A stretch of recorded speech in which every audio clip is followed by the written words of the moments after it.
Welcome back, everyone. Today we're going to be shedding light on how early life slavery significantly reduces your quality of life. So how does early life slavery significantly undermine your quality of life?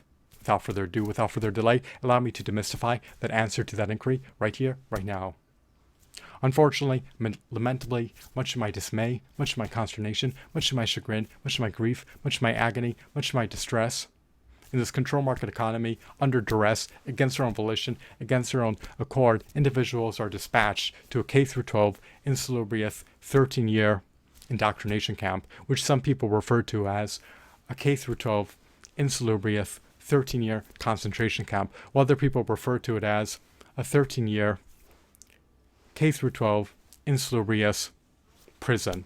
People are sentenced to a prison for a 13-year sentence shortly after being born. It is inhumane, sadistic, iniquitous, unwarranted, unvindicated, and unjust, but it is what it is. We live in a control market economy, and we cannot control how our sacrosanct, indispensable, finite, precious, invaluable time is allocated. Unfortunately, it is lamentable, to say the least, and it is direful and calamitous. So, it perniciously, adversely, impactfully degrades every facet of your life. When you attend the K-12 insalubrious 13-year concentration camp, you wind up succumbing to stunted growth, physically, mentally, and spiritually. You're dispossessed of at least 37,440 hours of your sacrosanct, indispensable, non-replenishable, finite, invaluable time. This means that you lose thousands of hours of sleep time, and also thousands of hours to eat nutrient-dense, alkaline, raw fruitarian foods needed for proper growth and development. Moreover, when you attend the 13-year insalubrious K-12 concentration camp, it's going to cause you to also succumb to distress, telomere shortening, chronic stress, chronic fatigue, agony, and of course, reduced intelligence, because you're barred from being an autodidact during that time period. You cannot choose what subjects you want to learn. You have someone spewing out impractical, useless information, and school is just about memorizing useless information and regurgitating it, and reading useless information and subsequently paraphrasing it. But it's not conducive to learning. For you to learn, the knowledge has to be solidified in the bowels of your mind. How do you render information retentive? Well, you need to be able to exercise your knowledge so that it can be instantiated in the chasms of your mind, which will render it all the more retentive. If the knowledge is not pragmatic, if it's not practical, it's just going to elude you. And memorizing it is not equivalent to learning the information. You actually need to be able to exercise your knowledge to render it all the more retentive, and it needs to have a pragmatic, practical, real-world application in some capacity. But that's another topic for another video. So, succumbing to early life slavery renders you poised for a future fraught with chronic poverty, indigence, destitution, and insurmountable debt. How is this possible? Well, you're dispossessed of at least 37,440 hours of your sacrosanct, indispensable, precious, finite, invaluable time that you need to cultivate behemoth brands and create income generating assets, for the prospect of pulling yourself out of the muck and mire and uplifting yourself out of poverty. In life, you never want to be stymied. You never want to be stifled. You never want to stagnate. You always want to move your life in a forward moving trajectory. You always want to make inroads towards reaching your overarching goals and reaching your higher aspirations. You never want to regress in any facet. So, when you're dispossessed of at least 37,440 hours of your time needed to foster behemoth brands across a multitude of social media platforms and needed to create income generating assets, you wind up with no revenue, no income, post-graduating from the K through 12 insalubrious 13-year concentration camp. The only way to get out of poverty is to have your recurring revenue streams as an aggregate generate enough cash inflows to offset your recurring expenses. There's no other way to get out of poverty. Once again, your income generating assets need to be able to generate enough revenue as an aggregate to offset your recurring expenses. Your income generating assets have the latent potential to allow you to generate revenue in perpetuity, and your earnings potential is not tethered to your time when you rely on your income generating assets to generate wealth for you.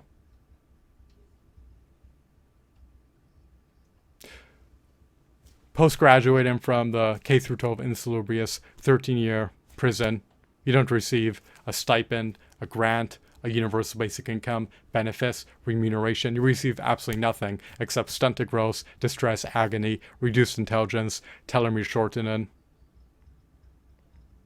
depression, chronic stress, and chronic fatigue.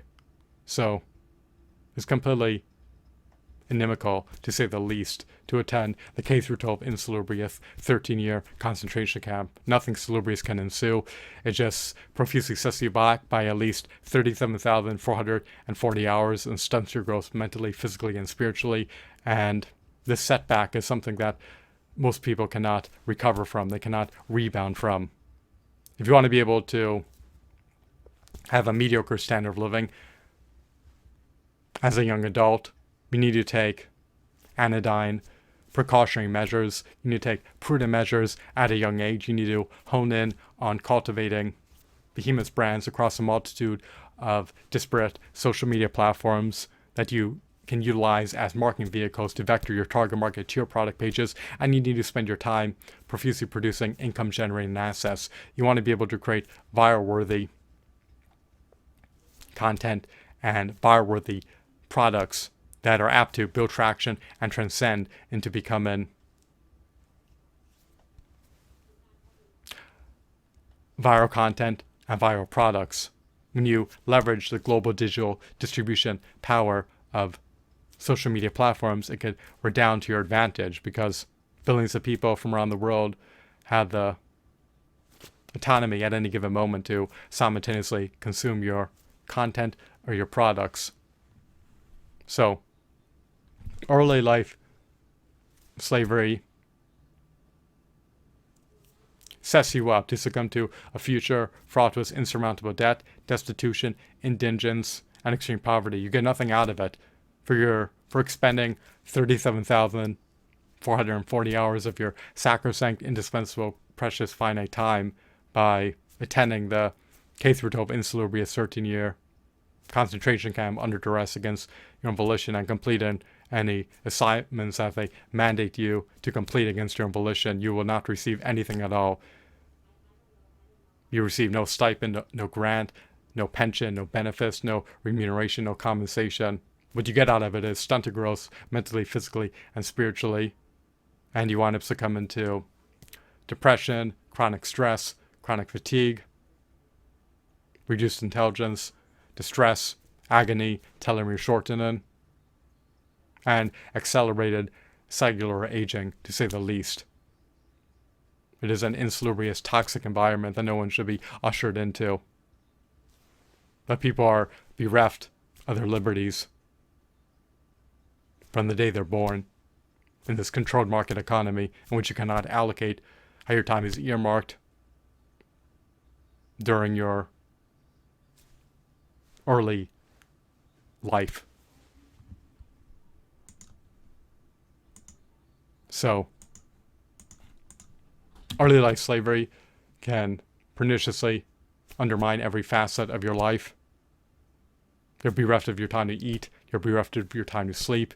You're bereft of your time to learn. When you're memorizing useless information and regurgitating it, it's not conducive to learning the information. And the information has no real world application, no real world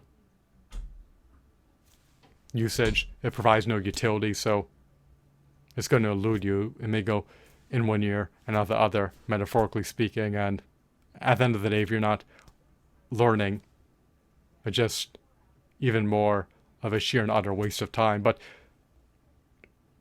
the problem here is that it will set you up for a life fraught with chronic poverty, destitution, indigence, insurmountable debt, which can cause your life to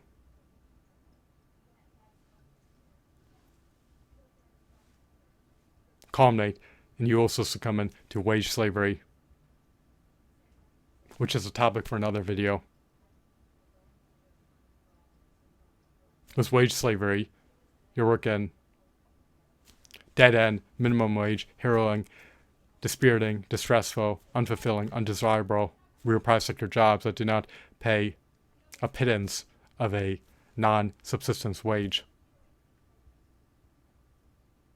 And as an assistant manager, they deem your time to be commensurate to, well, let me rephrase this.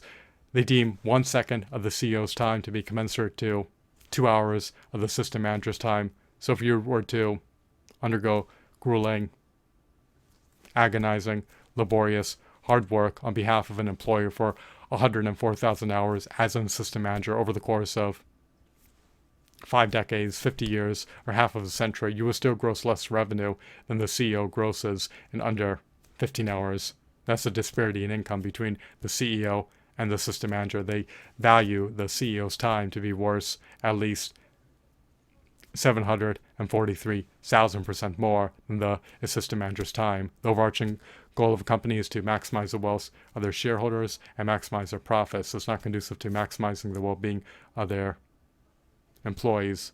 But people acquiesce to working these real private sector jobs based on voluntary demand because early life slavery set them up for a future fraught with wage slavery, which is another form of modern day slavery. If people were able to have purview, have jurisdiction over their time at a young age, and they could hone in on cultivating behemoth brands and creating income generating assets so that by the time they reach adulthood, their recurring revenue streams as an aggregate would offset their recurring expenses, so they wouldn't have to be dispossessed of all their time just to be able to afford to buy some food products. An employer always wants to pay the employee the absolute minimum amount of revenue for the maximum amount of hours worked, whereas an employee wants to be able to receive the absolute maximum amount of revenue for the minimum amount of hours worked. Since there's no universal basic income, people who are willing to work, who need food so they do not lose their vessel to starvation, concede to working these dead-end, dispiriting, harrowing, agonizing, unfulfilling, brutally wretched, minimum wage jobs just so they could afford to temporarily assuage their voracious appetite for food. These jobs will not pay you enough to afford to even rent a shared room and buy food. They do not pay you enough to be able to afford to attain your utmost lowest level needs, relegated to Maslow's hierarchy of needs pyramid. But if people had jurisdiction over how their time was allocated from a young age, then by the time they reach adulthood, they'd have more than enough wealth to offset their recurring expenses and attain a mediocre or high standard of living, presuming that they were at least partially successful over the course of that 13-year time window, or a longer time window. It takes about 3 to 15 years of strategic hard work, 7 days a week,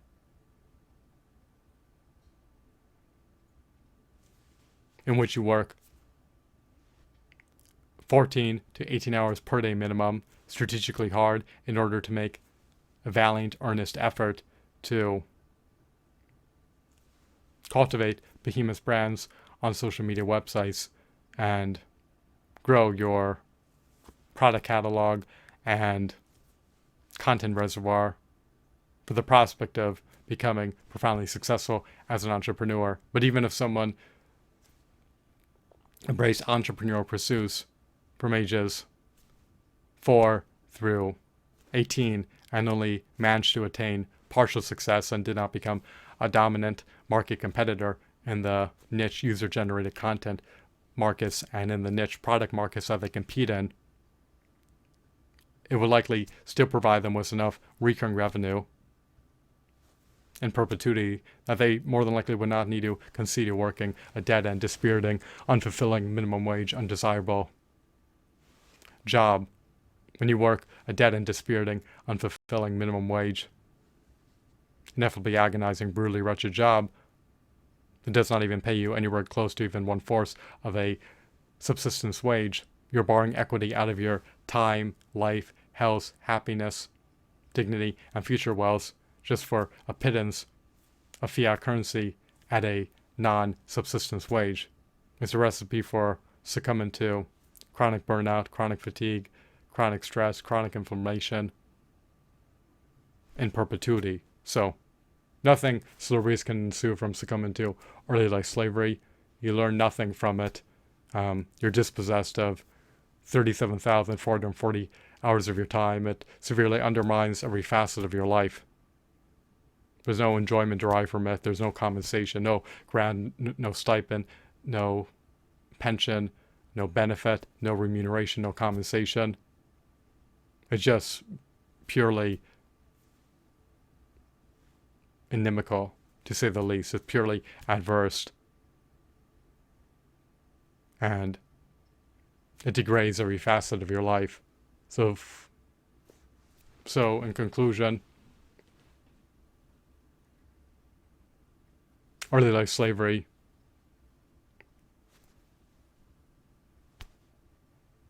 will significantly undermine your quality of life to the extent in which your life is not even able to be lived by you. It's just sheer and utter insufferable torment. Is hellacious, and there is zero reward at the end of it. You get nothing out of it. At least if you work a minimum wage job as a wage slave, you earn minimum wage. Whereas if you attend the 13-year insalubrious K through 12 concentration camp, you get nothing out of it. So, I hope that you found this video to be insightful and enthralling. Have a blissful day. Goodbye.